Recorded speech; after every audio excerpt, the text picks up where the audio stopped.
Hola compañeros, ¿cómo están? Bienvenidos a un capítulo más de su podcast quincenal Sala de Maestros. Como ya habíamos platicado en el capítulo anterior y se dieron cuenta que regresamos a Latinoamérica y empezamos con la maestra que hizo favor de platicar con nosotros del barrio de Tepito, de aquí de Ciudad de México. Y hoy tenemos otro compañero latinoamericano con el cual me da muchísimo gusto saludar. Estoy seguro que este capítulo va a ser mucho de su agrado. Les pido que se queden hasta el final y que en los comentarios nos compartan de qué otros lados y qué otros países nos están viendo, porque además eso nos enriquece para saber cómo es que está fluyendo la educación en sus países. Y bueno, ustedes saben que no existe mejor persona para hablar de nosotros mismos que nosotros mismos. Entonces déjenme presentarles a el profe con sombrero. Hola, profe, ¿cómo estás?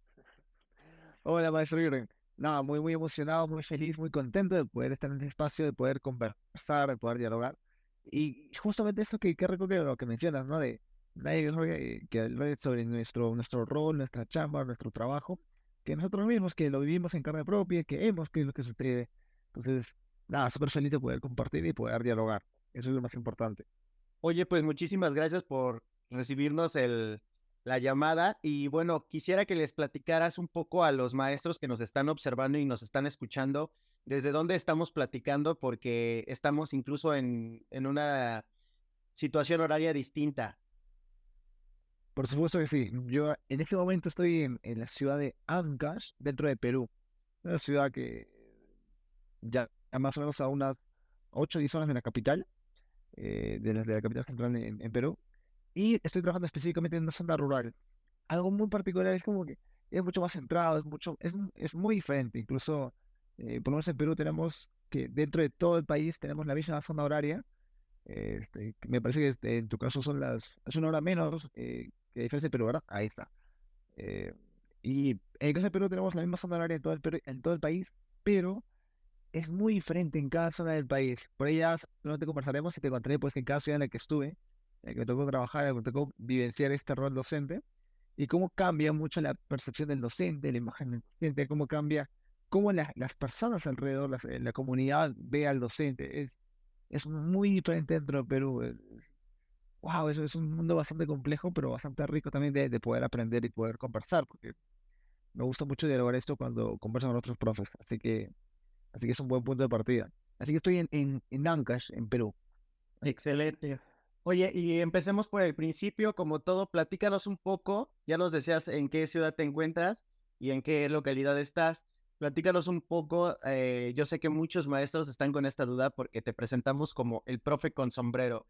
Entonces, partamos de darles contexto a ellos del por qué y cómo es que empiezas a decidir por esta difícil tarea que muy pocos tienen yo creo decirlo, el valor de tomar esa decisión, porque se trabaja siempre cuesta arriba como maestro, pero ¿por qué tu decisión de ser maestro y por qué el profe con sombrero? Yo, hasta un año después de acabar el colegio, yo estuve estudiando ingeniería. De pronto mi familia, mi madre hacía mucha insistía en que pudiera seguir la línea de mi hermano, que era ingeniero civil, bueno, que es ingeniero civil, y yo iba bastante bien con las matemáticas, me gustaba como que ese rumbo, me parecía sencillo o por lo menos manejable. Entonces, me gustaba bastante ese campo.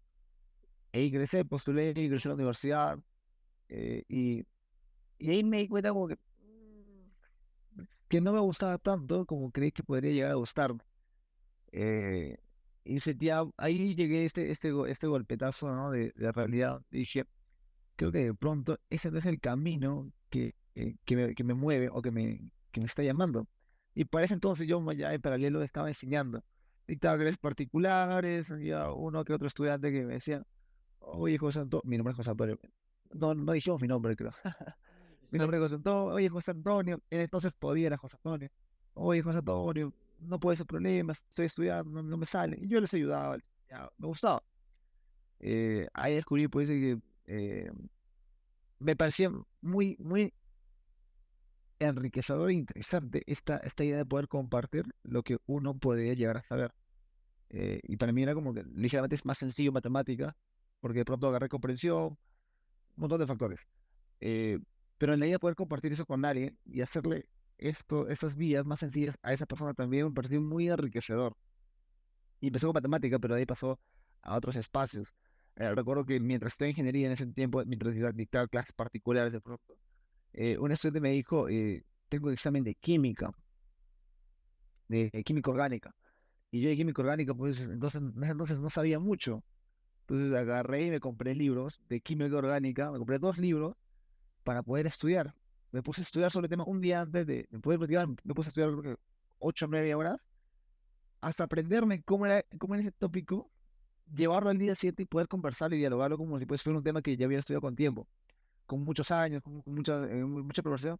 Y eso me pareció muy interesante porque es algo que no sentía por la carrera que estaba estudiando en ese momento. No sentía como que esta iniciativa de querer quedarme hasta tarde o de querer sacrificar más de lo que me pedía. En cambio, cuando me pedían este tipo de cositas me gustaba mucho. Era muy retador para mí y me gustaba mucho la idea de la interacción humana. Y ahí fue cuando yo decidí migrar. Yo no nací en Ancash, tampoco donde me encuentro ahorita. Yo nací en una ciudad al sur del Perú, en Tacna. Migré, me fui solo a Arequipa, es una ciudad que está a unas 6 horas, y ahí empecé mi viaje solo. Eh, Estuve estudiando ingeniería ahí, y luego de ello decidí nuevamente dejar todo y mudarme a la capital, mucho más lejos de mi familia, mucho más lejos de todo, y ahí empecé a estudiar educación. Oye, Y platícame. cambió diferente. Exactamente, justo mencionabas algo bien importante, ¿no? Que a veces no encontramos esa conexión en muchos de los trabajos que están alrededor, porque vemos como ese sentir inmediato, ¿no? Ves la cara de un pequeño, de la persona a la que le estás enseñando, y eso empieza a incentivarte. Una vez que te mudas y muy lejos de tu familia, ¿cómo es este proceso? ¿Cómo es que se accede para ser maestro en el Perú? Hay un par de canales. Uno de ellos es a través, estoy en una carrera universitaria de 5 años en la propia universidad. Hay otros espacios como los técnicos pedagógicos que duran 3 años, que es formación pedagógica también, pero de una corta duración, de 3 años. Y hay otros canales que son complejos porque muchos colegios todavía tienen esta percepción, muchos colegios en general en todo el Perú, tienen mucho esta percepción de que si eres de carrera de ingeniería, tranquilamente puede ser un profesor de matemática para niños de primer grado de primaria. Y esto es, claro, parto de, si tengo el conocimiento, automáticamente tiene la creencia de que se tienen las herramientas para poder enseñarlas a otro ser humano. Y eso es en lo que el Perú todavía está cayendo, ¿no? O sea, formalmente, para ser profesor, carrera universitaria o carrera técnica pedagógica, pero hay canales a través de los cuales puedes ingresar si eres ingeniero, de pronto si eres físico, si eres matemático, si eres biólogo, puedes enseñar biología, y, y eso no significa que estos profesionales no puedan llegar a ser buenos compartiendo o siendo educadores, pero ciertamente durante una formación pedagógica hay muchas otras herramientas que solamente aprender un contenido, que aprender un tema, ¿no? Sino el nivel de interacción, los canales de interacción, el cómo adaptarse a acciones, he tenido muchos colegas no educadores que me comentaban, ¿no? O sea, me cuesta mucho planificar. Y claro, una de las cosas que hacemos en educación, en la formación, es planificar, planificar un montón normalmente. Y tiene sentido, o sea, y tiene sentido que le cueste, ¿no? Tiene sentido que se le complique. Es complicado porque todavía este rubro dentro de Perú es bastante fuerte, bastante marcado. eh, Así que por ahora es mucho trabajo de poder apoyar y asegurar que esos profesionales que ya están en el salón, porque no es tan fácil retirar a un docente de un salón o cambiarlo, porque de pronto la educación en Perú es bastante compleja, eh, es apoyarles, ¿no? Apoyarles para poder asegurar que puedan hacer un buen trabajo, porque al final lo más importante son las y los estudiantes, y eso sí es una chamba que deben estar realizando bastante fuerza. Así que eso. Por ahí esos son los canales de acceso. Formales son eh, universidad, pedagógico, y no formales son, si has estudiado otra carrera, pero es un perfil llamativo para una unidad de gestión educativa o un colegio, pero puedes postular, ¿no? Y también puedes ingresar al colegio. Sí, sí, sí.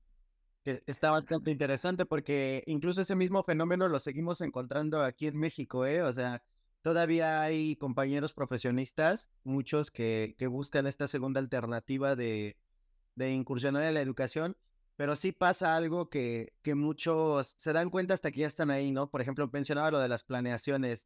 Muchas personas me ha tocado escuchar que dicen, bueno, es que ser maestro no suena tan difícil, ¿no?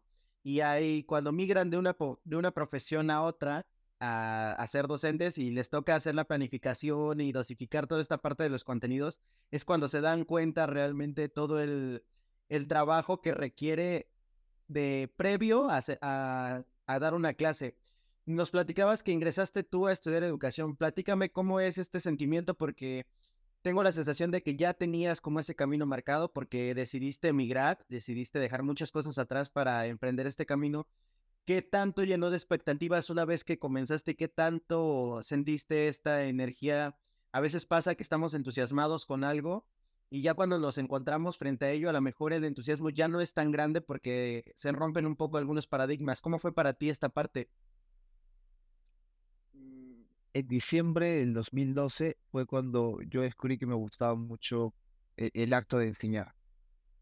Que aquí es ojo diferente, ¿no? O sea, a una persona puede gustarle mucho enseñar, pero por lo menos en mi caso no era como mi mente, quiero estudiar educación y ser profesor, porque probablemente eso pasa mucho en Latinoamérica, o en general en el mundo todavía hay esa escasez de, al profesor se l- tiene un montón de características que se le asocian como sueldo bajo, eh, no hay necesariamente un buen trato por parte del ámbito social, es la imagen social que tenía y que tenía mi madre también. Mi madre ha sido un pilar muy importante y ella fue profesora y me decía, no estudies educación, yo he pasado por esa vía, yo sé lo que te espera, o sea, ya he pasado por ahí, no lo hagas, o sea, el dinero te va a faltar, vas a sufrir, vas a quedar hasta tarde, no vas a poder hacer muchas cosas. Eh, entonces, sí, cuando yo descubrí que me gustaba educar, me gustaba enseñar, compartir, no está en mi primera opción decir, quiero estudiar educación, quiero estudiar algo que me sea rentable, y por eso me metí en ingeniería. Pero ya cuando volteé a educación, ya decidí, dije, creo que sí hay canales para ser educador donde puedo forjar un camino. Y me di cuenta que hay muchos otros ámbitos de la educación que en ese momento yo no conocía. Hay investigación en educación para hacer proyectos educativos, para hacer trabajos en ONGs, para hacer fomento rural. Justamente ahora estoy haciendo un proyecto de bibliotecas. Entonces, me di cuenta que el rol del educador no únicamente está marcado o centrado al aula, aunque sea, pero es muy importante pasar por el aula, pero no es el único rol del docente. Hay muchos otros campos de inmersión y eso es algo que de pronto no siempre se dialoga o se conversa abiertamente. Este campo, por ejemplo, que estamos haciendo ahorita es también un campo de la educación donde podemos dialogar y podemos eh, encontrar muchos más recursos. Y es algo que de pronto en la carrera no siempre te lo dice. O cuando estás hablando con alguien oye, quiero ser educador. Oye, pero todavía vas a estar enseñando a niños.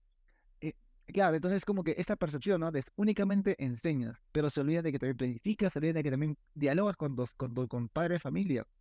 Eh, Justo hace un par de semanas estuve pues trabajando el tema del duelo porque un estudiante, su madre falleció. ¿Cómo abordas eso? O sea, cómo abordas eso? ¿En qué parte de soy ingeniero y quiero ser educador aparece esa parte de la malla curricular? Entonces es muy rico. Yo descubrí mucho esto de la pasión y de la vocación muy fuerte ya en el segundo ciclo de mi universidad. El primero tenía miedo, porque ingresé con esto diciendo, oye, ¿qué pasa si de verdad no? Ya me vine hasta acá, estoy tan lejos, ya no puedo regresar, ¿qué hago? Está complicado, estoy solo, o sea, ya me acostumbraba a estar solo, pero ahora de la nada estoy solo, no puedo regresar como que, no es como que cierro mi clase y me voy a casa, ya no hay nadie en casa esta vez. Eh, Entonces, ya hasta el segundo ciclo que nos tocó hacer una visita en un aula, estuvimos en varias aulas, me tocó un aula con tercer grado, me parece, y estuve pues acompañando a las infancias en ese momento, ahí está la profesora de aula, todos ayudándoles, y yo recuerdo que al final de la clase, ya la profesora me va a despedir, me agradece por estar ahí en la clase, y un niño se me acerca y me dice gracias por haberme ayudado.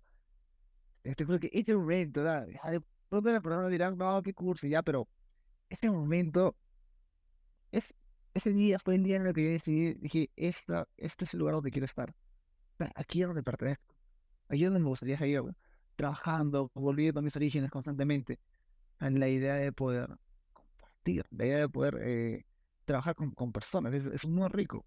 Me gustan mucho esos campos de la educación, pero sigo creyendo que el trabajo de interacción con otras personas es muy potenciador, es muy motivador, es muy fuerte.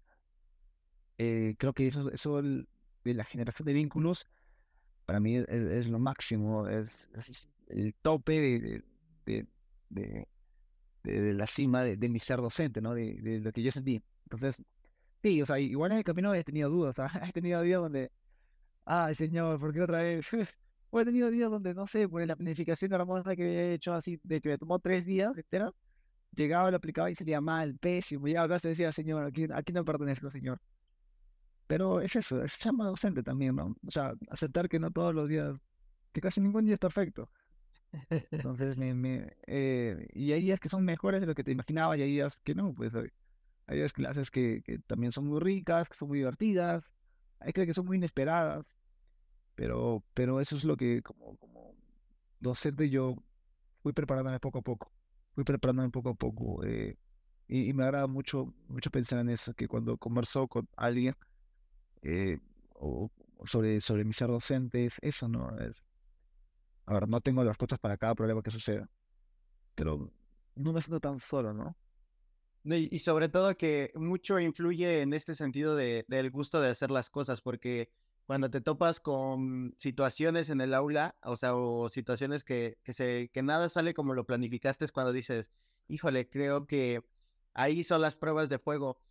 Hablabas hace un momento de algo bien interesante y que creo que tienes mucha razón, que decías, hay muchas cosas que no se platican o que no se dicen o que no las ves en la escuela cuando estás estudiando para educación y que te das cuenta hasta una vez que ya estás con los pequeños, pero hay cosas que en la escuela sí te sirven. ¿Recuerdas del proceso de haber estudiado esta parte del proceso de desarrollo de educación? ¿Alguna de las herramientas que digas, creo que esta es de las más importantes y que aún sigo ocupando y tengo muy presente? Mm, Yo recuerdo que de la universidad llevamos este curso de didáctica de la comunicación, y había algo que se llamaban las rutinas y el modelado.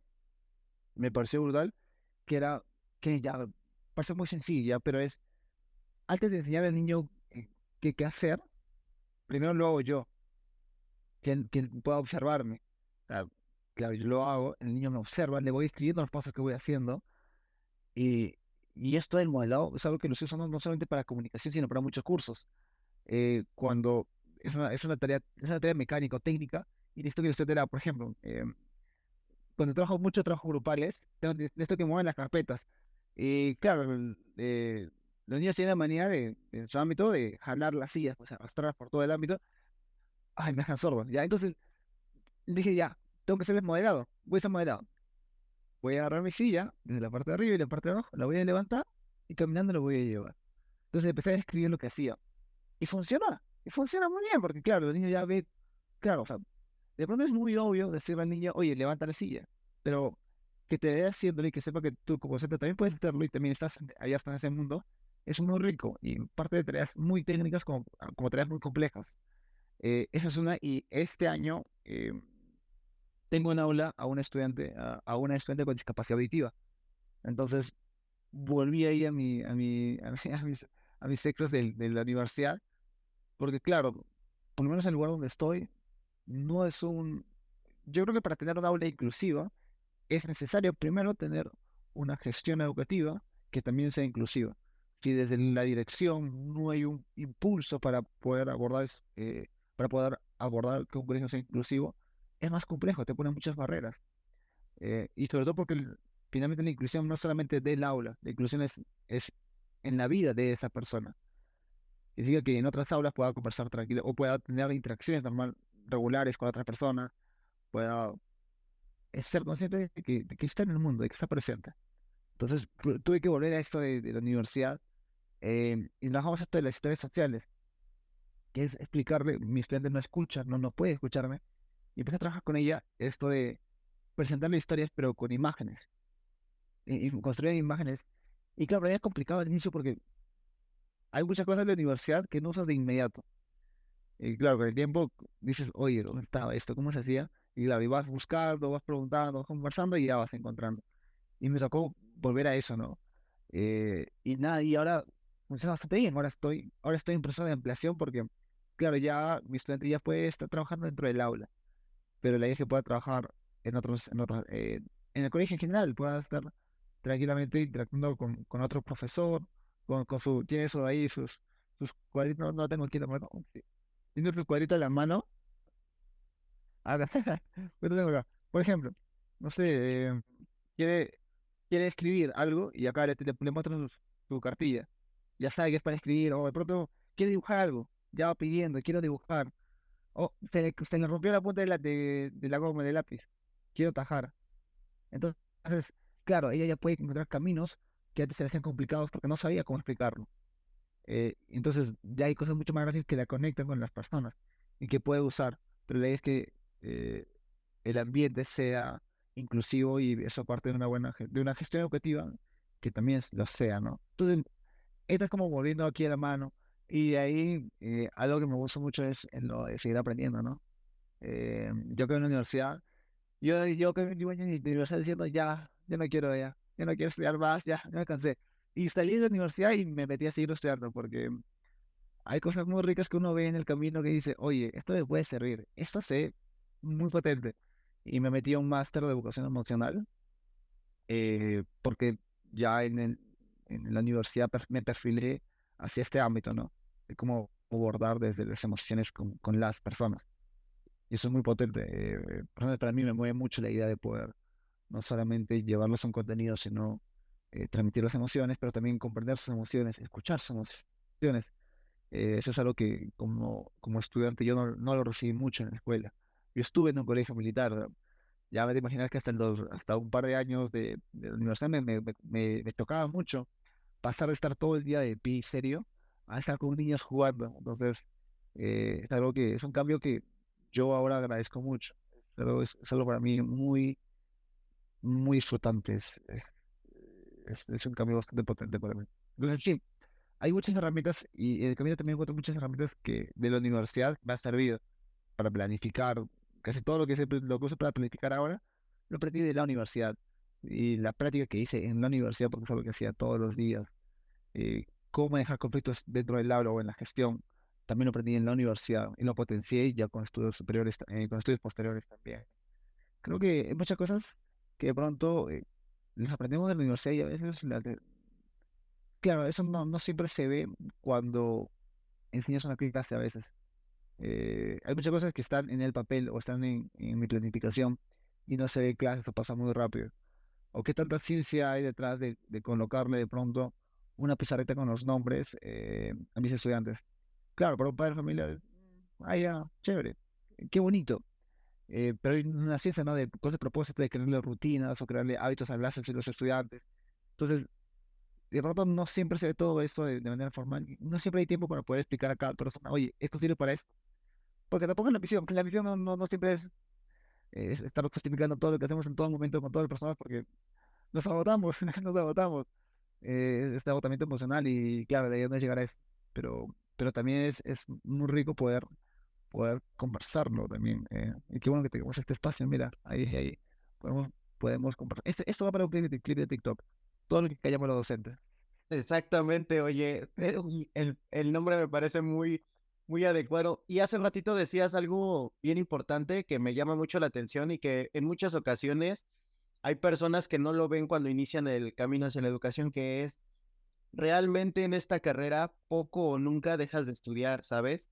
En esta carrera todo el tiempo hay algo nuevo, algo que ya se dejó de usar, algo que ya cambió, algo que se hace similar, pero tiene ligeros cambios que cambian muchas cosas y a veces me da un poco de miedo, ¿sabes? Cuando escucho a algunos maestros que dicen, pues yo ya sé todo lo que se tiene que saber sobre educación y ya no hay, y me asusta un poco porque son personas que están frente a grupo y que tienen a pequeños y bueno, pues si el mundo no permanece igual, ¿por qué la educación tendría que hacerlo, no? Que eso es algo importante.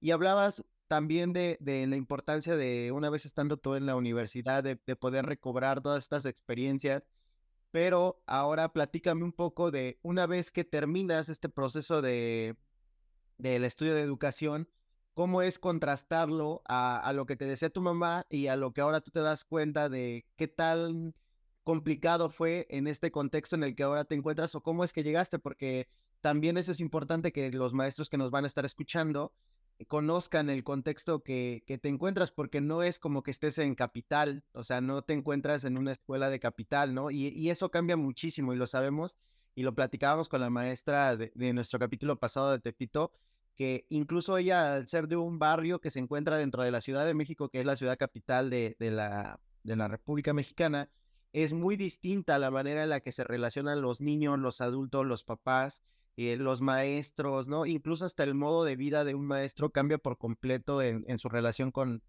la comunidad. Platícanos un poco con qué fue con lo que te encontraste una vez egresando. Yo transité por colegios de zona urbana, de zona de ciudad y de zona rural, que es zona un poco bueno, ya alejada de la ciudad, en el campo. Y en ambos ámbitos he trabajado en Lima y he trabajado fuera de Lima. Y claro, hay una realidad totalmente distinta. Por ejemplo, en zona urbana, justo lo platicaba el fin de semana con un grupo de colegas, y siento mucho más que en la capital. Hay a medida que crecen los estudiantes, a medida que crecen, hay un distanciamiento de las familias. O sea, se Al vuelven más menos, independientes. no sé si se vuelve más independiente de los estudiantes o se vuelve más excluyente de los padres de familia. Ok. Le presta menos atención, ya de pronto dice, ya se lo necesito, ya que lo haga solo. Entonces, justo conversado con una profesora que me decía, yo en secundaria he tenido una reunión con cuatro padres de familia porque no venía nadie más. Y entonces, claro, hay, hay muchas razones para explicarlo, ¿no? Y no necesariamente es algo negativo, o sea, sí es algo negativo, pero no necesariamente es como echarle culpa siempre a los padres, porque de pronto en ciudad, los padres deben trabajar normalmente fuera, por lo menos en capital los trabajos no están cerca, están lejanos, deben trabajar desde las 7 de la mañana hasta 8 de la noche, porque un trabajo a veces no alcanza, tienen que tener dos trabajos, entonces hay un montón de cosas que, claro, a veces uno como profesor dice, oye, pero el padre de familia también debería hacer eso, es su chamba, ¿no? Y claro, también es cómo comprendemos al padre de familia y cómo le ofrecemos caminos para que pueda apoyar la educación de su hijo. Porque de pronto no es solamente decir, este rol le corresponde al padre de familia y él debe hacerlo, sino también es cómo entiendo al padre de familia, cómo entiendo el contexto, cómo entiendo lo que vive. Porque claro, no tenemos eso. Justo veía un corto donde se ponían las lentes y podías ver qué le estaba pasando a cada persona. Y qué buen punto de partida para la empatía, ¿no? Pero no lo tenemos en realidad. No sabemos qué es lo que está pasando a la otra persona. Eh, entonces me decía, pues, he tenido reunión con cuatro padres de familia de 30 estudiantes. Oye, eso es un porcentaje bajísimo. Y claro, a medida que crecen los estudiantes en zona urbana, hay una menor preocupación de pronto o desligamiento porque dicen, ya lo podré hacer después, lo podré ver después, otro día lo veré. O simplemente a veces hay cansancio, dice, ya estuve con él en toda primaria, ya que secundaria lo hago solo. Entonces es como que hay desligamiento. Aquí yo estoy en zona rural y en zona rural la participación de las familias lo siento un poco más fuerte. Puede ser porque normalmente viven o trabajan cerca del colegio, porque trabajan en sus chacras o sus campos, o en esos planes que ofrece la mina minera, donde estoy ahora, y ofrece planes de trabajo temporales y están cerca. Entonces, cuando hay reuniones, las familias vienen, participan, son activas. Entonces, es un rol diferente. No es un rol mejor, porque a veces este año me pasó increíble que en la primera reunión que tenía con los padres, los padres de familia de este colegio, zona rural, me decía, profe, si mi hijo no se porta bien, pégale. Yo, ¿cómo? Eso no estaba en la clase, eso no estaba en la clase de mi carrera. ¿Dónde estaba? Claro, estoy como que, digo, eh, ya yo escuché, porque era mi rol. Ese día mi rol era escuchar todo lo que tenía por decirme, y que se desahogó y se desahogaron, claro, soltaron que el profesor del año pasado les pegaba a sus hijos. Tampoco es bien curioso, ya me decían, profe, el profesor del año pasado les pegaba y no nos gusta que les peguen, pero si es que mis hijos se portan mal, pégueles. Es como medio contradictorio, dice, "Mm, pégale, pero no le pegues". Entonces confuso. Y yo en la siguiente reunión ya les planteé mis no negociables, que dije, ya, ese año vamos a trabajar, pero un no negociable para mí es la violencia. Entonces, de aquí en adelante no quiero que tengamos otra reunión donde tengamos que conversar sobre, oye, ¿cómo que le voy a pegar a tu hijo? No, no, no. O sea, ya no hay violencia. O sea, ni violencia física, ni psicológica, ni emocional. O sea, ya cerrar ese camino. Y de hecho fue muy importante porque partimos de la conciencia, ¿no? De si nos gustaba o no que recibir este tipo de formación. Decían, no, pero funcionaba, me decían. Y, y puede ser que tenga razón, ¿no? De, oye, funcionaba. O sea, entiendo. Me gustó porque partí de la idea de, entiendo por qué hacías eso, o por qué te pasaba eso, y qué podemos hacer al respecto. Y salió algo muy, muy rico que rescata mucho. Que un día los padres me dijeron, profe, me gustaría enseñarle a mi hijo de otra forma, pero es que no sé. En mi mente de padre, familia, solamente si le pego, me hace caso. Y fue el punto de partida para que empezamos a trabajar un programa de formación emocional con familias. Y los padres lo pidieron, porque me dijeron, oye, ¿cómo que hay otra forma de poder educar a nuestros hijos sin tener que pegarle? O sea, como padre tampoco me gusta pegarle, pero no sé otra forma de hacerlo. Yo fui criado así y es el único que tengo es esos recursos. O sea, no es como que alguien venga, un psicólogo cada día en casa a decirme, oye, con calma, respira. No, no, no. Lo único que me enseñaron fue pegarle o a gritarle o a decirle que no es bueno. Entonces, fue un punto de partida y empezamos a crear ese programa con los padres de familia pedían talleres para poder abordar cómo les gustaría cómo abordar otras formas de poder educar a los hijos. Y todo partió por la idea de que, claro, no es llego yo a un lugar y les digo, oye, todo esto no está bien, sino llego yo y entiendo por qué hacías lo que hacías, por qué de pronto la violencia física era una opción válida para ti. Y por qué no era no solamente una opción válida, era la única opción, porque no conocías otras. Y partiendo de esto, ¿qué tal si te ofrezco otros caminos donde también podemos llegar a este objetivo que es una formación para nuestros hijos e hijas y de una forma más saludable, más sana, donde no te afecta a ti porque a ti también te afecta el pegarle a tu hijo o gritarle y a tu hijo también le afecta un montón. Entonces, entramos a ese camino y es como que sentí mucho esa apertura de esa familia, de estas familias, este año y el año pasado que estuve en otro colegio de zona rural, también tuvimos eso. Tuvimos la sensación de apertura con las familias. Claro, a ellos les gusta, son más recelosas, pero me gusta que pueden escucharme. Es algo que en colegios urbanos a veces se me complica mucho. Tengo que insistir mucho, tengo que estar como que detrás constantemente y a veces te les complica mucho seguir o hacer acompañamiento en zona urbana, en zona de ciudad, en zona rural. He sentido que tengo más apertura para poder dialogar. Eh, Esto tenga ahora, que ir con cómo ven a los maestros, es decir, la figura que todavía juega el rol de maestro en la comunidad, porque pasa mucho que en las situaciones urbanas se tiene otro concepto por completo distinto. Platicábamos con la maestra en Japón, con la maestra Mari, le mandamos un saludo, y ella nos decía que en ocasiones el papel del maestro es demeritado porque se les da un rol más importante, ¿no? Decía, yo entiendo que un médico, que un científico, que cualquier persona es importante porque está haciendo un rol en la sociedad, pero también es muy importante el rol del maestro porque partimos de que esas profesiones existen gracias a que existe un proceso de formación que lo hace un maestro. Y ahorita que te escuchaba de esta parte, me hace mucho ruido y la verdad es que no he tenido la fortuna de poder trabajar en una comunidad que me encantaría hacerlo porque estoy seguro que cambiaría mucho la manera en la que ahora veo la educación, pero ¿crees que sí tiene que ver este rol? ¿Y qué rol crees tú que juegas ahora como maestro o cómo te ve la sociedad en la comunidad donde te encuentras? hace un momento me contabas acerca de la percepción de mi madre ahora. Y mi madre me contaba que cuando ella fue docente, el rol del maestro era muy imponente. ¿Sí? Era un rol que ejercía.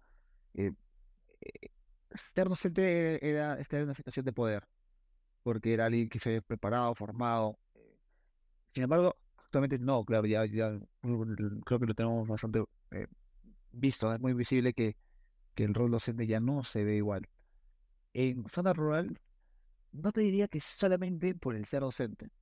Hay una estigma en torno a la profesionalización.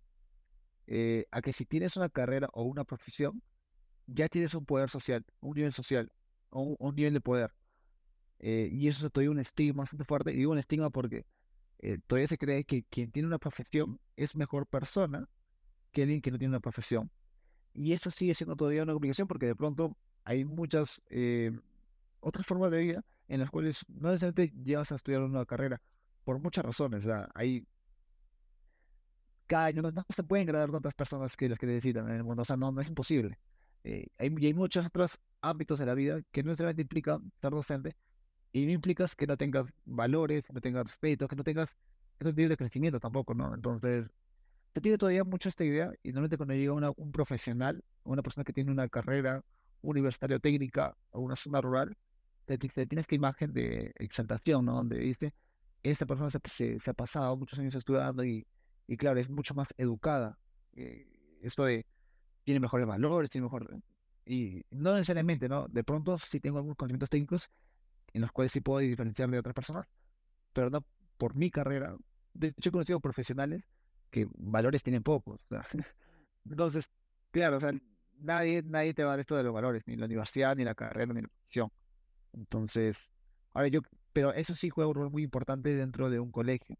Eh, Cuando conversamos con los padres de familia, me dicen que tienen esta imagen bien marcada de ingenieros que van ahí a la zona, o médicos, o enfermeros, o enfermeras que van a la zona, y docentes, ¿no? Que van a la zona también. Porque claro, juegan un rol de superioridad, porque ellos nos ponen ese rol de superioridad. Entonces, sí está mucho ese tema marcado. No diría que son docentes, sino a la profesionalización de las personas. Pero esto te hablo en esa zona.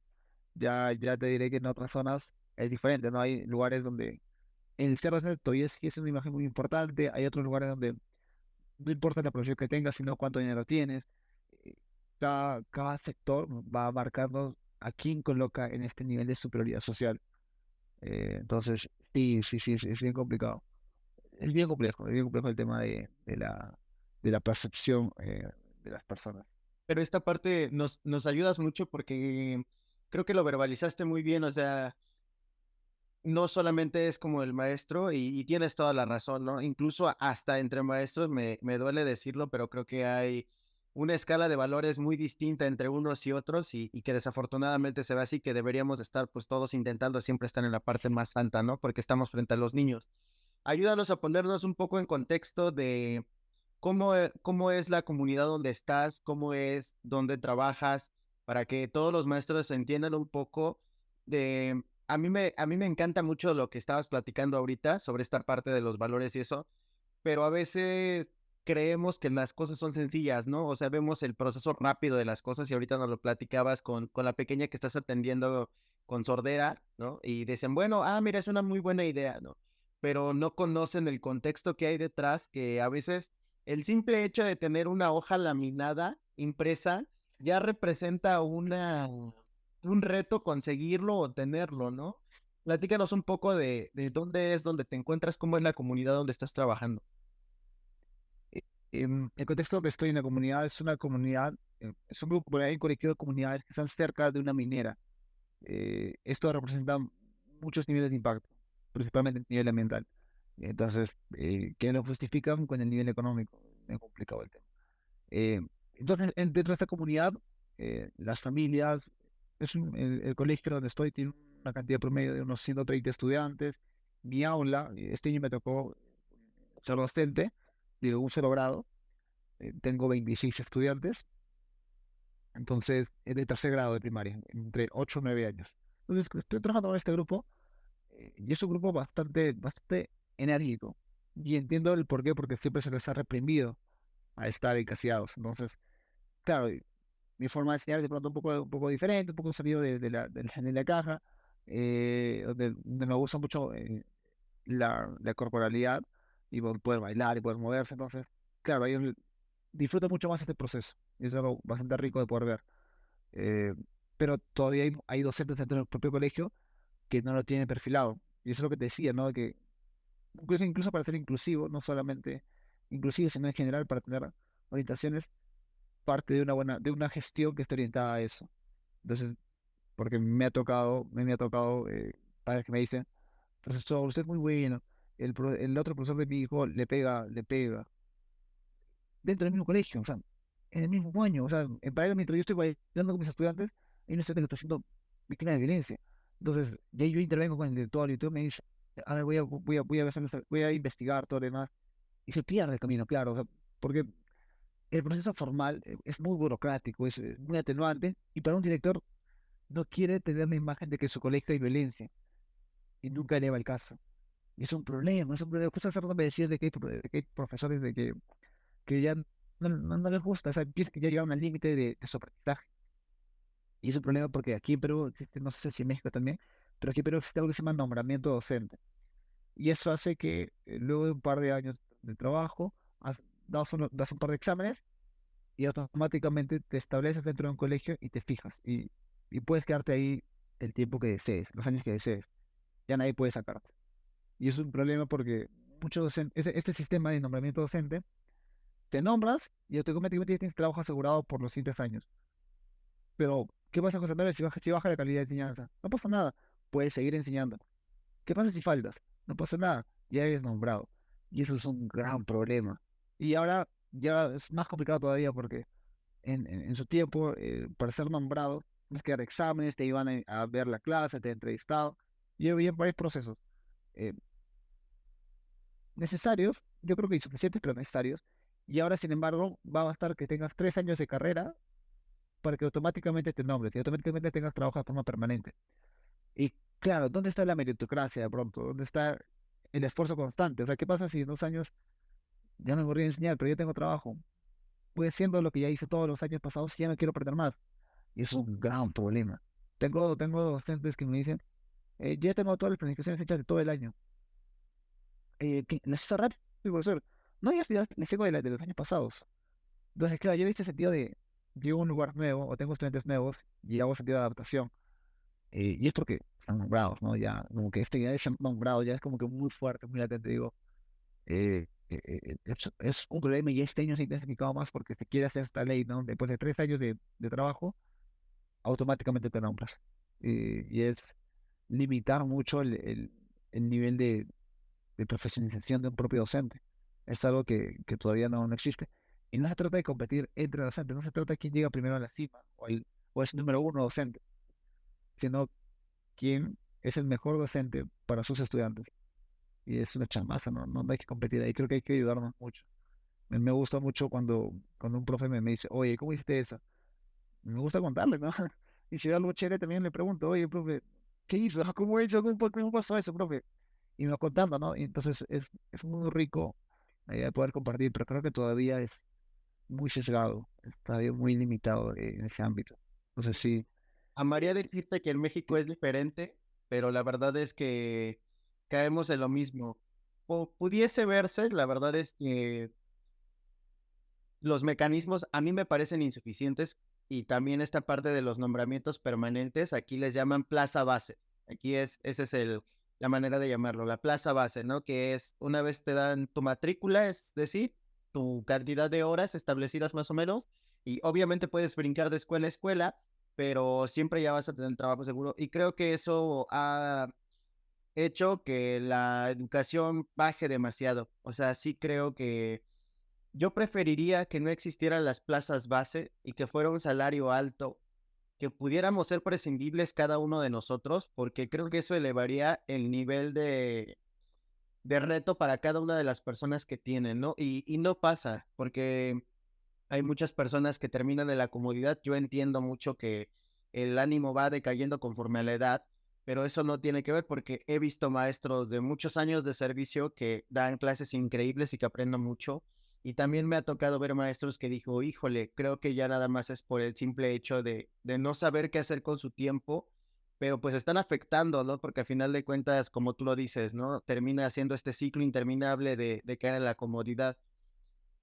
Y a veces pasa, o me hizo ahorita mucho ruido porque en ocasiones cuando llega uno de nuevo a la escuela con mucho entusiasmo y hacer, eres el mal visto, eres el, ay no, es que no hagas eso porque me haces ver mal a mí, ¿no? Cuando tú le estás poniendo mucho esfuerzo y mucho empeño para poder tener una clase exitosa y el maestro, yo lo veo por ejemplo en educación física, no me ha tocado, directamente porque mis compañeros maestros con los que laboro son muy entregados a su trabajo, pero sí me ha tocado verlo en maestros de grupo, que el maestro, no sé, de primero A es muy bueno y se empeña y lo ves trabajando y haciendo muchas cosas para su grupo, y el maestro de primero B, o sea, está totalmente molesto porque como él no tiene el deseo, ya tiene como estas experiencias, también esa parte de decir, yo todos los años llevo 20 30 años dando quinto año y ese es el ciclo que siempre voy a dar porque ya estoy cómodo ahí, ¿no? Entonces, coincido mucho contigo, es una pena que esto esté sucediendo porque sí termina afectando la educación y creo que ahorita que nos mencionabas un poco de esta parte de la corporeidad, de lo que te gusta implementar para tu clase, nos da una buena puerta para que nos platiques un poco sobre lo del profe con sombrero. Que sí, que justo en un momento de la conversación dije, oye, pero no expliqué de que iba el profe con sombrero. Pero mira, la verdad es que la ventaja en lo que tú decías, la intención de este podcast es que sea la ventana para que muchos maestros como tú tengan la posibilidad de poder expresarlo y bueno, pues arráncate, cuéntanos por qué el profe con sombrero. Ya hace un par de años atrás, mi abuelo, la madre el padre de mi madre, me regaló un sombrero suyo me regaló, eh, y al inicio yo no le di mucha bola, ¿no? Porque era una época en la que yo era más joven y no se usaban muchos sombreros, pero lo tenía y estaba conmigo, era un regalo de mi abuelo, entonces le tenía mucho cariño por ser de mi abuelo. Y en un momento determinado llegó la pandemia, y con la pandemia llegaron muchos cambios. Ventaja de poder adaptarnos algunos más rápido otros a la tecnología, ayudó en que de pronto encontrar trabajo un poco más rápido, y encontré un espacio en las tardes de talleres.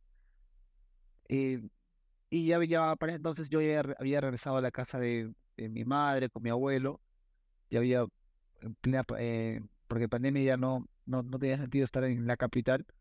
En cuanto pasaron unos meses de que fuera seguro, regresé a casa y me instalé en mi cuarto y todo, y tenía mi espacio. Ya no es eso naturalmente, pero un espacio así, y tenía mis sombreros ahí atrás, mis cositas, mis libros. Y en una de esas clases que voy haciendo, dije, oye, ¿qué pasa si hoy día uso mi sombrero? ¿Por qué no? ¿Por qué no? Y me creo un personaje en torno a eso y empiezo la clase creándome esa historia en torno a ese personaje.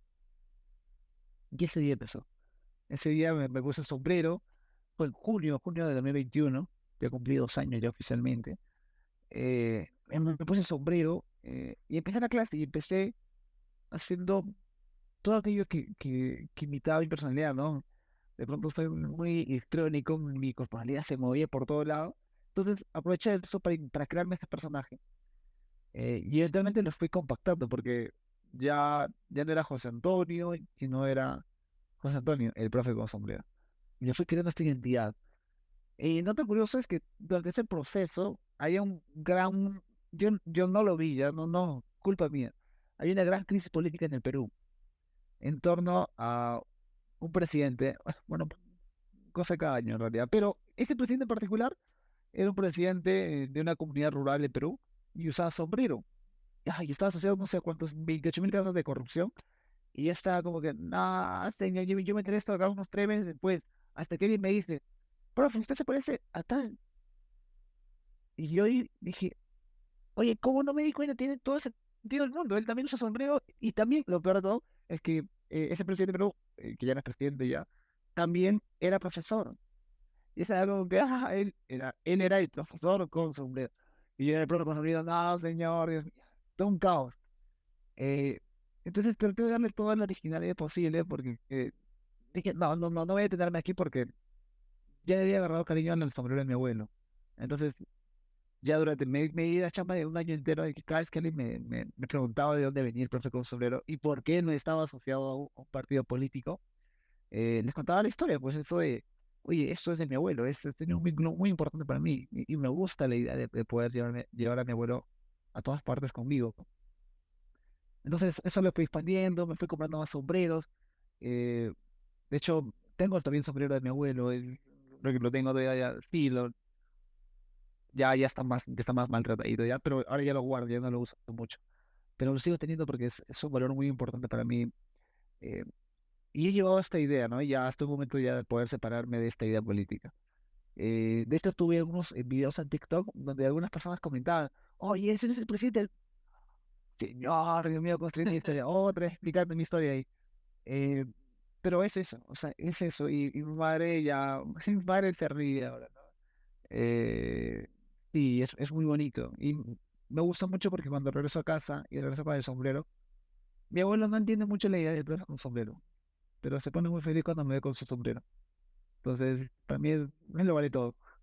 Y ahorita mencionabas algo bien importante que era que esta parte de las redes sociales, porque así fue como un poco nos conocimos, y me gustaría que les pudieras dar a las personas que nos están escuchando, a los maestros, alumnos y todos los curiosos que estén viendo este video, dónde te pueden seguir, porque vale mucho el contenido que tienes ahí y creo que pueden hacer una pausa en este momento de la conversación y meterse rápido en el móvil a ver el TikTok del profe con sombrero, porque les va a dar mucho contexto de la conversación que estamos teniendo. Entonces, tírales tus redes, profe. Yo estoy en Instagram, en Facebook, en TikTok y en YouTube como el profe con sombrero. Estoy en todas ahí en esas redes sociales. Eh, en cada una creo que hago cosas diferentes, pero, pero estoy en todas porque me gusta mucho la idea de poder compartir. Así que en TikTok estoy haciendo contenido de esos tipos donde hago materiales o también comparto mi día a día. En YouTube estoy narrando historias o narrando cuentos. Me encanta la idea de narrar historias. Y en Facebook y en Instagram estoy contando un poquito de qué es lo que va sucediendo en cada proyecto que voy haciendo. Así que por ahí me encuentran en varias redes sociales y escríbanme, yo súper feliz. Me encanta siempre conversar con las personas ahí por las redes sociales, súper chévere. Ya está. Si alguien de esta conversación va y sigue al profe con sombrero, por favor, pónganle que lo vieron en sala de maestros y que lo van a ir a seguir. Y profe, ahorita mencionabas Eso. bien importante, es un poco la personalidad, ¿no? Porque creo que es como este alter ego que te ayuda un poco. Yo lo platico y siempre lo digo en casa. Yo lo digo mucho con mi voz, ¿no? Porque, pues, normalmente cuando estoy en casa o platicando con alguien, tengo una voz mucho más calmada, más relajada, en un tono mucho más bajo. Y normalmente una vez que llego a la escuela, cambia por completo, no es un tono de voz muy alto, se escucha intenso, mucho más intenso, se escucha a mucha distancia. Digo, esa es mi voz de maestro, ¿no? Esa, salgo de la escuela y la dejo guardada y no la uso, ¿no? Entonces, para mí es como una personalidad alterna, es decir, yo soy una persona completamente distinta de la que las personas ven dentro de la escuela, ¿no? ¿Qué tanto se ha comido el profe con sombrero a tu personalidad o viceversa? ¿Qué tanto tu personalidad ha migrado y es parte del profe con sombrero? ¿Cómo trabajas con esa parte? Creo que durante la pandemia sí estaban como que separadas porque tenía el rol de ser profe y ser muy loco en clases y salir y estaba con mi familia, ¿no? Mi familia conoce mi perfil del colegio militar, pero entonces era como que me extraño salir. Entonces salía y estaba mucho más calmada, ya conversando con mi familia y demás. Creo que ya con el tiempo, sobre todo cuando volvió la presencialidad, eh, no completamente, pero se han ido integrando, ¿no? De pronto mi personalidad, mi forma de hablar, se ha ido translucidando en mis días comunes, en mis días naturales, cuando regreso a casa. Eh, entonces, sí, igual y depende de mi estado emocional en el momento también, ¿no? Como que algo que aprendí mucho es, mucho había este debate en la universidad de, oye, cuando un profe no está bien, no se siente bien, ¿qué debería hacer? Debería respirar fuerte, guardarlo y entrar a clase con toda la energía del mundo, o también ser abierto y compartir lo que no se siente bien, ¿no? Entonces, como que es complicado. Y yo creo que cada docente toma la decisión más adecuada según el grupo en el que está, según el momento en el que se siente. Cada persona toma la decisión que considera oportuna. No creo que haya uno que esté la verdadera opción, porque decir eso es como que muy sesgado. En mi caso me ayuda mucho llegar y poder compartir con mis estudiantes. Chicos, hoy día me ha pasado esto, me siento un poco agotado. Y claro, ellos me comprenden, saben que soy abierto con ellos. Y eso me devuelve mucho que ellos también se sientan abiertos a contarme cómo se sienten cuando no se sienten bien. Entonces creo que por ahí nos vamos encontrando mucho.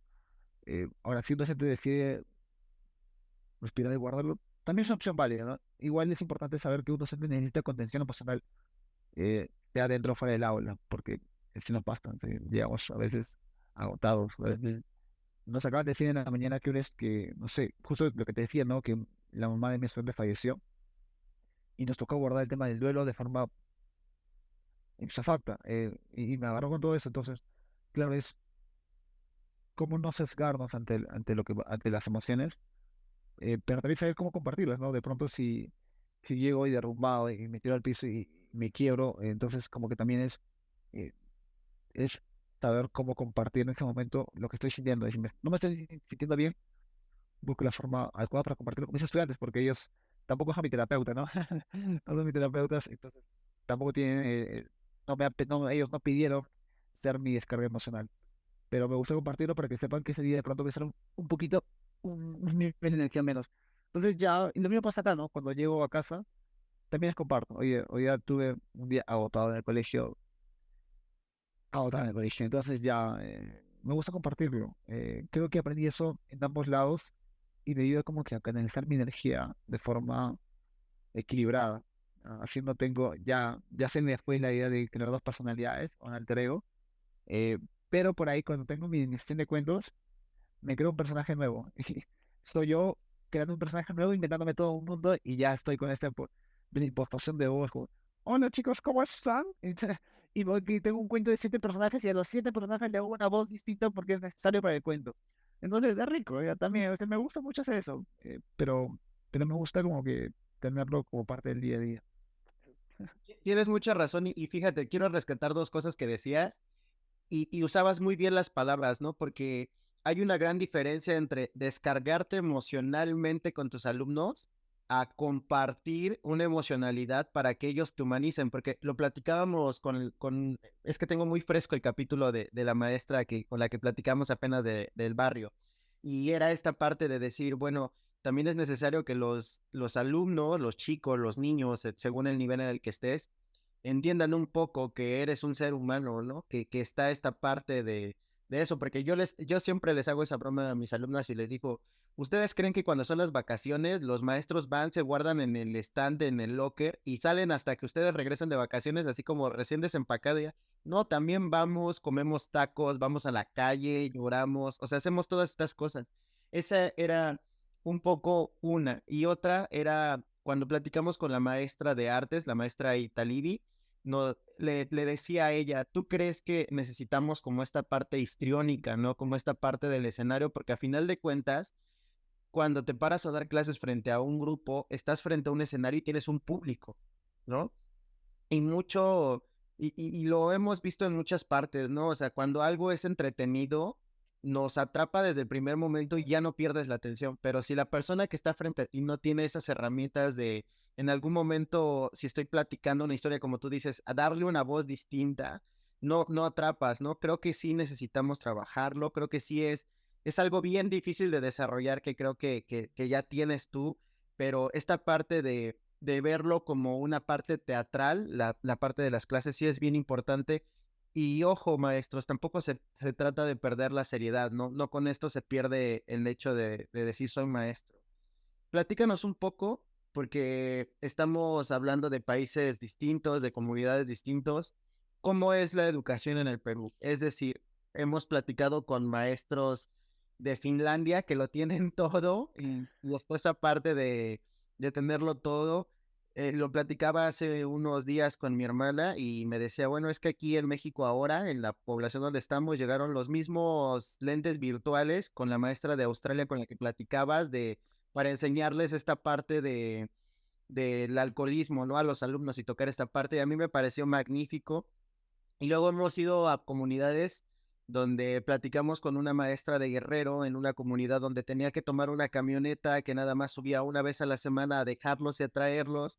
Y pues prácticamente era trabajar con muy pocas cosas, porque la educación en México es muy polar, ¿no? Hay ciudades que tienen pizarrones electrónicos, como es el caso de Monterrey, y hay ciudades o poblaciones donde los salones están cayendo, la misma población.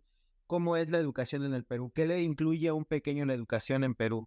Dentro del año 2015 sucedió el cambio que viéramos a una educación basada, un enfoque basado en competencias. Esto implicaba que las y los estudiantes dentro de Perú ya no buscaran alcanzar o aprender contenidos o temas en particular, sino desarrollar habilidades y capacidades, que es lo que finalmente se espera, ¿no? Que un estudiante pueda hacer cosas y no simplemente tener buena memoria. Entonces, ese fue el perfil de la carrera docente y para las y los estudiantes en la educación básica regular.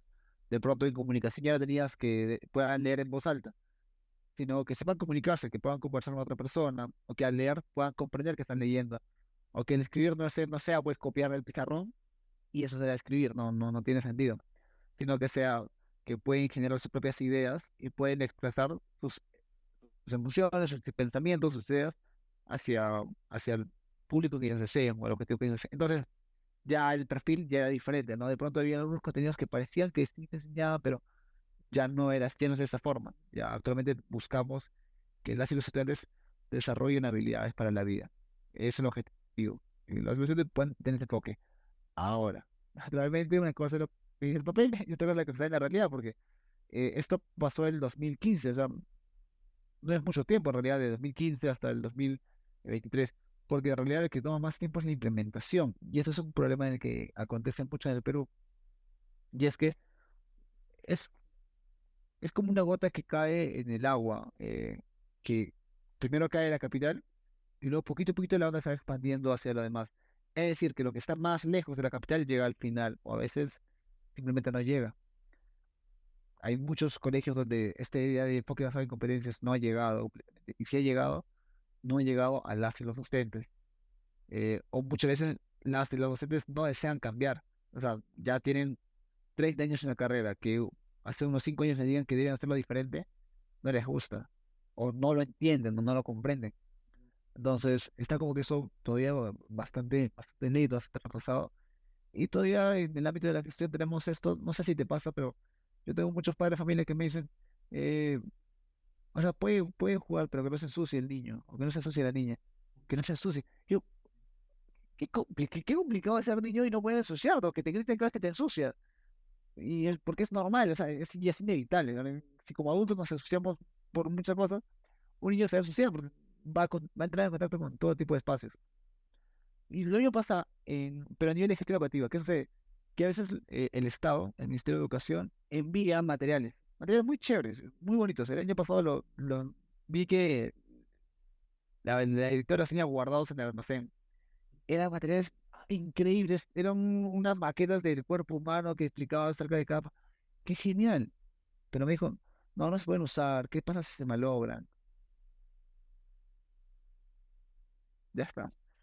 Pero de casualidad, ¿cuánto tiempo va ahí? Ay, creo que 2014, 2015.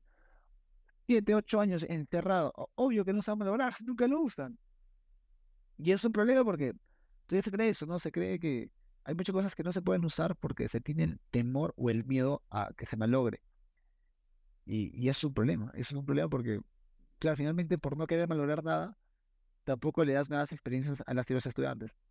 Y finalmente me ves a mí teniendo que ser yo, pues, quien tenga que comprarme una laminadora, comprarme una cortadora, comprarme las micas, comprarme papel y gastarme, pues, la mitad de sueldo docente. Y es algo que también, puto en de cosas que no hablamos los docentes. O sea, claro, muchas veces el docente tiene que recursearse a sus propios materiales. A veces no te los ofrece el colegio. El año pasado el colegio no tenía muchos materiales, no había profesor de educación física, era un colegio de únicamente 2 docentes para todo primaria. Y pues me tocaba hacer chamba de educación física. Y ahí me veías a mí comprando cosas que pueden servirles, ¿no? ¿Qué tipo de pelotas puedo llevarles? Entonces me puse a investigar y puse a preguntar a otros profes de educación física porque es lo que toca.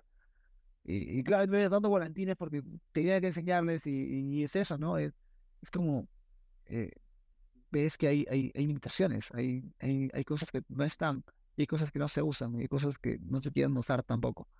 Entonces creo que todavía hay muchas cosas por hacer. Creo que el perfil ahora de las y los docentes que salen de la carrera ya está este perfil de enfoque basado en competencias. Sin embargo, que un perfil recién egresado de la universidad ingrese a un colegio a trabajar, bien verde. Es bien complicado, porque normalmente quien está encasillado ahí son los profesores nombrados o los profesores de base que me decías, que, que claro, ya están ahí. Incluso cuando los quieren cambiar, los cambian, que eso no te dije hace rato, que, Dios mío, cuando hay denuncias a profesores, no los sacan de la carrera. los cambien de colegio o los cambien de área. Y es, qué caos, que es bien preocupante, porque ya, ya, más allá de que, claro, a nivel numérico, tenemos que el nivel de educación baja, estamos poniendo en riesgo la vida de estudiantes. Es como que, claro, ¿frente a quién? Frente a qué persona estás poniendo a las infancias. Y eso sí es bien preocupante en general en el Perú, ¿no? Que no se haga análisis o no se haga estudio de casos sobre qué es lo que pasa verdaderamente cuando un docente tiene una denuncia y no se hace nada. Es bien fuerte en general ese temita. Y a final de cuentas, mira, te escucho y escucho muchas cosas parecidas aquí en México. Qué desafortunado, la verdad es que quisiera decirte que aquí todo está bien, pero no, también me toca ver a muchos maestros que ves sentados en la sala de la supervisión, aquí se llaman así, supervisiones, y preguntas, ¿por qué está ese maestro ahí? No, es que tiene una denuncia de algo, ¿no? Y que dices, bueno, pues creo que si es real y eso tendría que hacerse un proceso muy cauteloso y bueno, que sirva este capítulo si alguien conoce a alguien de Guamasi, se llama aquí en Ciudad de México, que es el organismo encargado de ver este tipo de situaciones, pues que nos eche un mensajito porque nos interesa platicar con él para conocer este proceso, pero desafortunadamente está mucho así, como tú lo dices, ¿no? Que no hay espacio para nuevas ideas porque ya están las ideas arcaicas ahí que no quieren soltar el sueldo. Y eso es algo que quiero preguntarte porque la verdad es que vengo recorriendo algunos países con el mismo tema. Aquí en México es insuficiente y tú hablabas de algo bien importante que es, y me pasaba porque lo vi en redes sociales, que un padre de familia subió como la foto de todo lo que le pidieron de material para iniciar el ciclo escolar que vamos a iniciar ahora.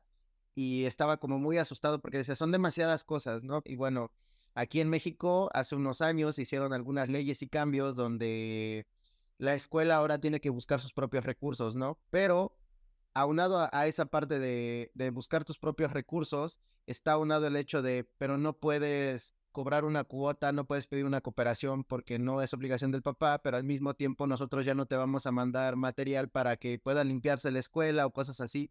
Entonces, es todo un tema de administración que algunos directivos han sabido manejar muy bien, que la verdad es que son las escuelas que funcionan y volvemos a lo mismo, ¿no?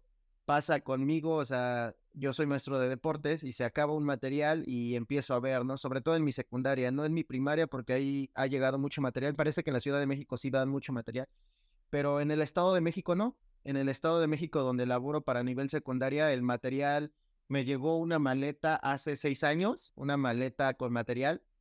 Y es lo único que he tenido de material. La verdad es que mucho material, los mismos alumnos es que lo han dado, porque no hay material, por lo menos para mi secundaria, ¿no? Para mi área de educación física no hay material como tal. Entonces terminamos poniendo nosotros, ¿no? Terminamos haciéndolo, buscando, porque pues vaya, no puedo decirle a mis alumnos, te voy a enseñar básquet cuando no hay balones de básquetbol, ¿no? Entonces es todo un tema, es bien irrisorio y bien, la verdad es que sí me genera mucho enojo, porque cuando se dan resultados, todos se arriman a la foto, ¿no? O sea, si ahora ven, tómate una foto con el supervisor, tómate una foto con el director de tal lugar porque estás haciendo las cosas bien, ¿no? Pero si tú eres en ese momento, la verdad es que yo no he tenido la oportunidad de hacerlo, pero he tenido muchas ganas de poder tener el micrófono y decirle, pues muchas gracias por el reconocimiento que se está haciendo, pero pues sería bueno que lo reconocieran con más material para mi trabajo, ¿no? Para que pudiera seguir haciéndolo. Platícanos un poco de cómo es vivir como maestro. ¿Alcanza, no alcanza? ¿Y cómo es esta parte, no? Porque nos platicabas un poco al principio de esta primer llamada y esta advertencia que te hicieron de, pues un poco va a ser así, ¿no? Yo la verdad es que sí, no puedo quejarme y decir que estoy apurado, pero tampoco es suficiente. O sea, para el nivel de estrés, de desarrollo de la actividad, de muchas cosas, sí termina siendo insuficiente. ¿Cómo es en el Perú? Claro, te comento, pero justo quería recuperar la parte final de lo que comentabas acerca de esto de cómo es, de que es la propia valoración docente, no solamente está por otras profesiones, otras personas, sino también por el propio docente. Ya es decir, o el propio docente dentro del colegio, o el propio directivo que también, que probablemente también ha sido docente en algún momento, no hace este esfuerzo de valoración. Y claro, estamos ante una situación donde decimos, oye, hay que mirar, reformularnos un poco de dónde estamos como docentes y cómo estamos viendo a otros docentes. Porque, claro, la chama no es solamente mía. Eh, a ver, un profesor no hace todo el colegio y un director no hace todo el colegio. Se necesitan mutuamente a los estudiantes, a las familias, a este personal de limpieza. se nes- Nos necesitamos en el espacio. O sea, y eso es importante porque en tanto no lo reconozcamos y creamos que solamente estamos nosotros en nuestra aula, estamos también aislados. Si creemos que somos el director y nuestro poder, estamos aislados. Si creemos que somos el padre de familia y nuestro interés o desinterés, estamos también aislados. Y no podemos crear comunidad educativa si es que no pensamos en comunidad educativa pensando en todos los miembros. Y apoyarnos entre todos los miembros es parte de eso, ¿no? Claro, eso sí es siempre es muy valioso y muy importante, ¿no? Pues claro, todos se acomodan en la foto, pero nadie dice, oye, ¿cómo estás pasando como docente? O sea, ¿de verdad tienes los recursos que necesitas? ¿Tienes lo que te hace falta? O si no te hace falta y no podemos conseguirlo todo, porque, claro, a ver, no se puede hacer todo, ¿qué podemos hacer para poder apoyarte? Eh, Que es un punto de partida, ¿no? Es un punto de partida. Entonces, sí. Eh, y aquí retomando un poco el tema en el Perú. En el Perú es complejo, hay lugares donde llega mucho y lugares donde llega donde es muy variable. Por lo menos en el nivel de sueldo, el Perú es uno de los más bajos eh, de profesiones en el Perú. Sí, pero cambia, porque tenemos profesores que de pronto les pagan, no sé, o sea, $1,800 o $2,000, y tenemos profesores que ganan $150. Y probablemente a quien explotan más o a quien le exigen más es el profesor al que le pagan $150. Y tú dices, o sea, no tiene sentido. Eh, pero claro, o sea, dices, y acá le llaman esto mal llamado derecho de piso, que es como esto, claro, como estás ingresando recién, es lo que debes ganar, no puedes ganar más.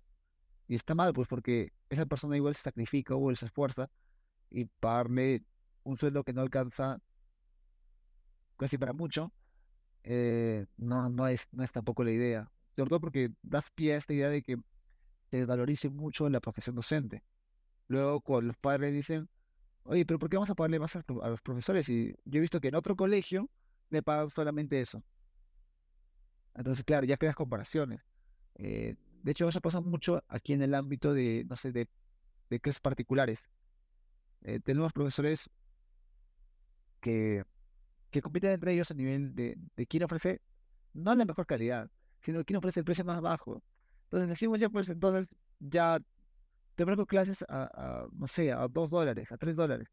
¿Por qué? Por el objetivo de tener clientes. Entonces, lo que haces es que el profesor que también se esfuerza, pero que ofrece su clase porque dice, ya, hice mi esquema, mi material gastó esto, en mi tiempo gastó esto, en mi recorrido, en mi transporte gastó esto, en lo que me costó mi formación para llegar a este punto, me invertí esto, entonces mi clase debe costar de pronto $10. Ya no puede cobrar eso, porque nadie le va a comprar. Entonces, creas competencia incluso, y ahí se crea el propio concepto de por qué se pierde el valor al docente, porque a veces como docentes también le restamos valor. Eh, entonces, eso también es un buen punto de partida para poder empezar, ¿no? Yo creo que hay colegios que no pueden pagarles tampoco a los profesores, porque estás haciendo que se cree esta imagen de que el docente debe ganar poco, y no estás peleando por los derechos de los profesores. Y está bien decir, ¿no? O sea, no está bien. Está bien decir que no está bien ese sistema, en muchos sentidos, y es necesario. Y a veces, de hecho, en Perú hay muchas marchas o muchos paros docentes en torno a este tema. Y es otro caos, ¿no? Porque de pronto el tema del paro es un quiebre muy fuerte porque, por lo menos en el paro que hubo hace un par de años, en 2017, si no me equivoco, las clases se detuvieron en los colegios.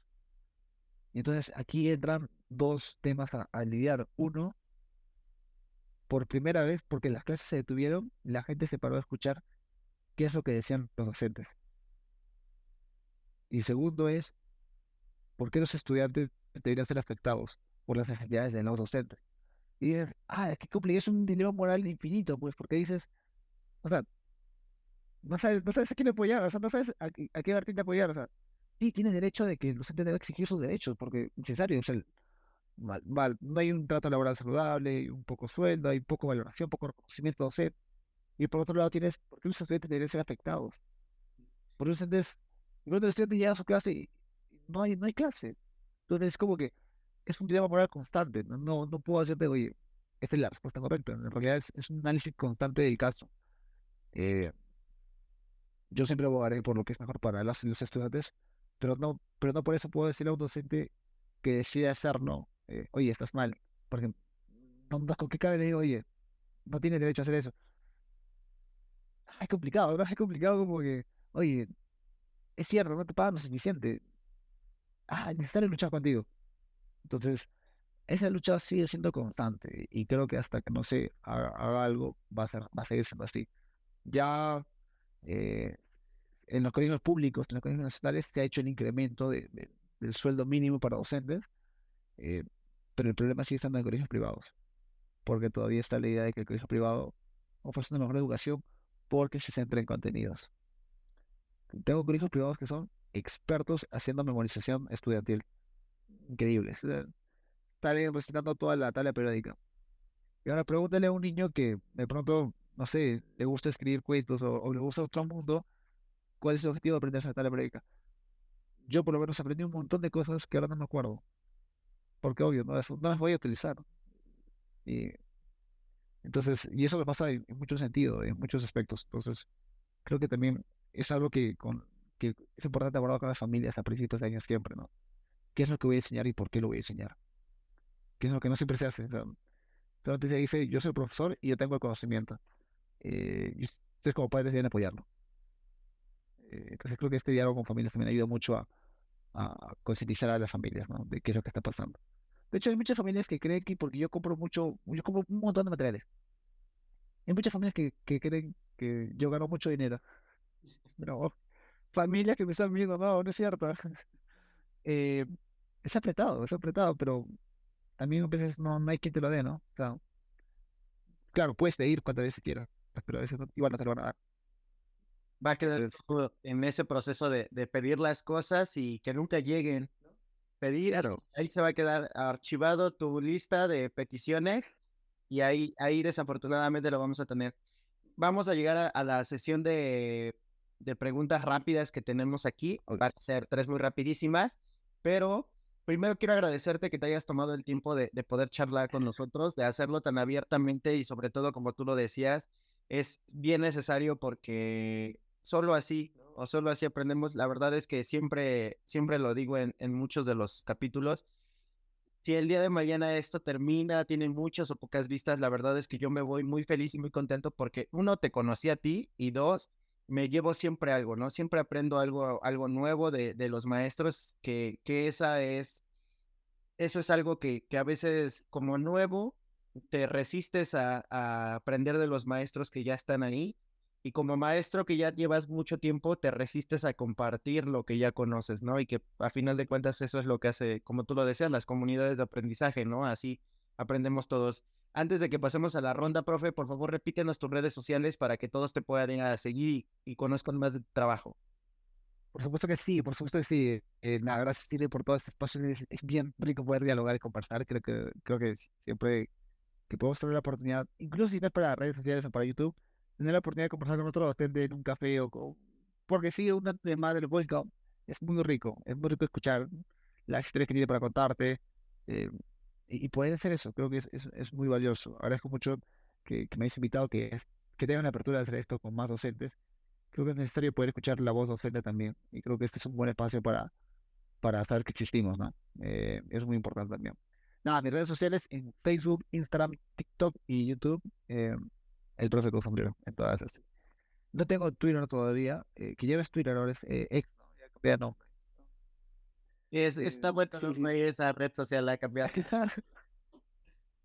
Sí, sí, sí. Elon Musk está dándolo todo por los cambios.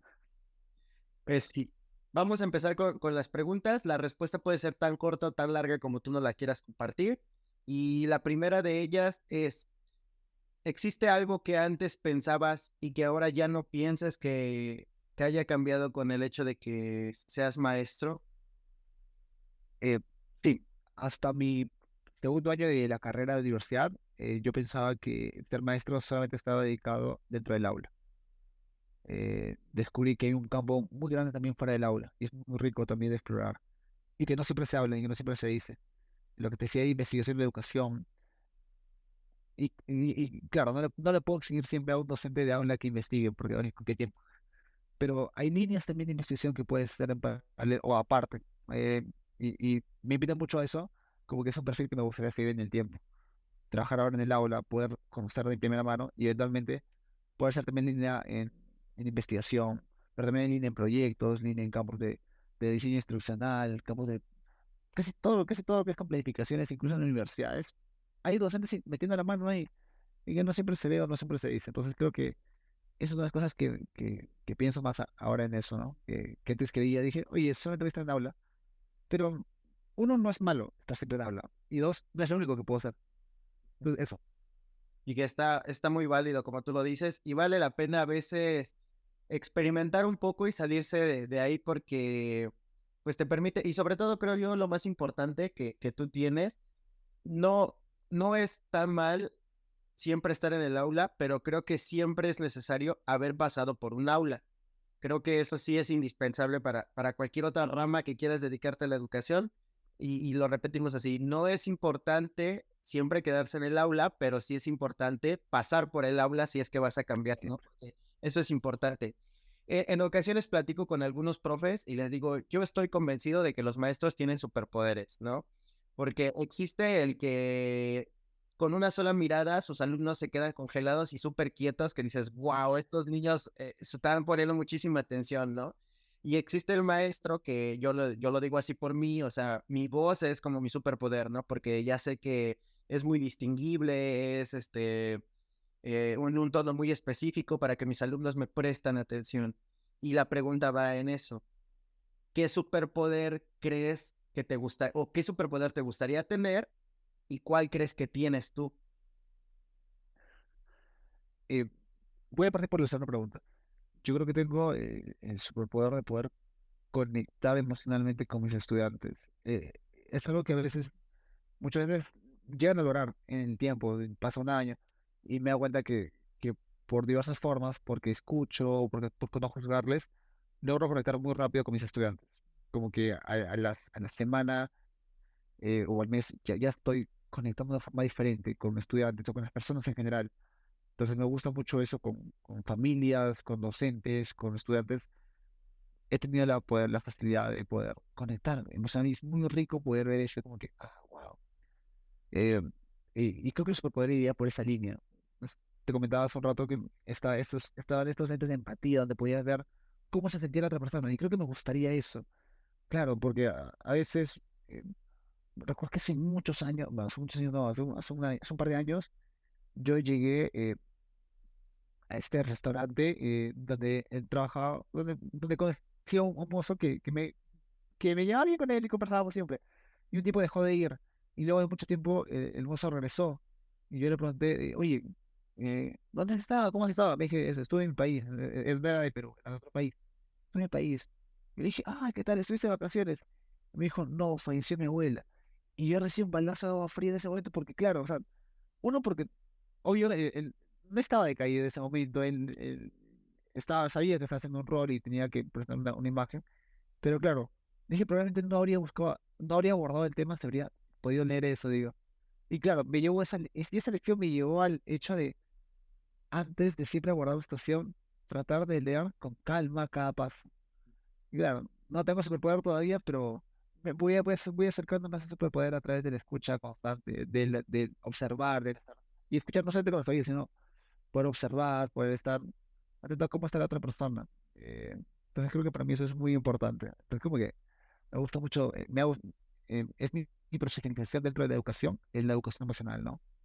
Investigar sobre el tema y escuchar mucho. Y que está increíble, ¿no? Porque el conectar con las personas es lo que te permite abrir el puente, porque, como me decía la maestra, los niños aprenden de las personas que quieren, ¿no? Cuando cuando tú los quieres a ellos y ellos te quieren a ti, hay esa conexión que te permite enseñar de manera más rápida y más pronta. Y como tú dices, no está basado realmente en una experiencia positiva de educación y no solamente en un vómito de contenidos y intentar vaciar todo lo que puedan aprender y que a veces se te olvida, ¿no? Como tú lo dices, ahora que lo pensaba, digo, sí es cierto, hay muchas cosas que ya no me acuerdo porque pues solamente fue eso, memorizarlo y la memoria pues dura muy poco, ¿no? Porque se va rellenando con muchas más cosas, ¿no? Y cuando es una experiencia positiva de ver a tu maestro entregarse y esas partes es lo que te conecta con otra emocionalidad. Profe, pues estoy muy agradecido contigo y antes de que nos despidamos y que te haga la última pregunta, me gustaría, no sé si hay algo que quisieras decirle a las personas que nos van a ver y nos van a escuchar, pocas, muchas, quienes sean, algo que les quieras decir, es el momento de que te escuchen. Creo que como docente puedo invitar a todas las personas que estén en este espacio a que puedan escuchar a las y los docentes. Eh, esto que les comentaba de los lentes hacia las otras personas, no me gustaría solamente que lo tenga yo, no que lo tengamos las personas. Y que a veces las personas también puedan leer cómo se siente él o la docente, la maestra de tu hijo, hija, sobrina, primo, nieto, amigo, infancia que conoces. También escuchar la voz o ver cómo se siente él o la docente es muy necesario. Porque a veces el docente llega con toda la energía del mundo, pero no te dice que este mes todavía no le han pagado y se ha retrasado su pago del colegio. O que ese mes tiene complicaciones para, para trabajar ese día. O que ese mes tiene un problema familiar. Entonces creo que eso es algo que no se ve y que normalmente no así le preguntas al docente cómo estás. Creo que es algo que debemos naturalizar más, incluso entre docentes, ¿no? ¿Cómo estás? ¿Cómo estás, maestro? Creo que eso es muy importante.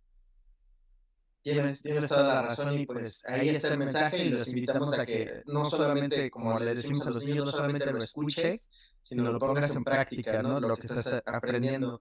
Repítenos otra vez tus redes sociales, porfa, para que no se nos olvide nadie y nuestro editor se encargue de ponerlas a lo largo del video, por favor. Por supuesto que sí. Facebook, Instagram, TikTok y YouTube, el profe con sombrero en todas las redes sociales. Así que por ahí pueden encontrarme en todas. Pues ahí está. Y vamos con la pregunta que la verdad es la que yo más disfruto escuchar de todos los maestros y dice así, para ti educación es...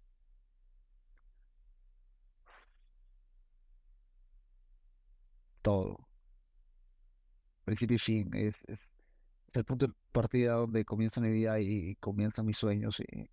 Y hay una frase muy bonita que me gusta adaptarla, que es que si tuviera que nacer en un lugar distinto, siendo una persona distinta, con una familia distinta, y me preguntara qué elegiría estudiar, volvería a elegir educación. Eh, no importa el lugar donde esté, o sea, no importa si es un lugar más complejo o es un lugar más hermoso como Finlandia de pronto, o con lentes de realidad virtual como en Australia, o si es un complejo mucho más contexto que el que tengo ahora, volvería a elegir educación. Y es todo para mí. Es el punto donde recobré el sentido de qué es el propósito de la vida. Y es algo que me gusta compartir con mis estudiantes, con las familias, con docentes, con las personas en general. Creo que es eso, es todo. Está increíble, está muy poderoso el mensaje que nos estás dando y queda abierta la puerta para que podamos volver a platicar en una segunda parte de este capítulo y conocer mucho más de ti, de tu trabajo, porque hay algunos temas que se nos quedan sobre la mesa, pero que eso nos da oportunidad para quedarnos picados y enganchados y poder volver a invitarte a que converses con nosotros en otra ocasión. Profe, muchísimas gracias por habernos escuchado. Para todos los que nos escucharon también, muchísimas gracias por haber llegado al final de este video. Yo estoy seguro que esta conversación fue muy enriquecedora para ustedes como lo fue para mí. Entonces, los invito a que vayan y sigan al maestro, vayan y busquen sus redes sociales porque un poco así es encontrar la ventana a otros lugares y no solamente eso, sino otra manera de la que se está haciendo la información. Nosotros los vamos a ver aquí en 15 días con otro capítulo igual de interesante que el que vieron hoy. Pues nada, profe, muchísimas gracias y nos vemos. Muchas gracias, maestro. Y muchas gracias por la invitación y gracias a todas las personas que están en este espacio. Un fuerte abrazo. Adiós.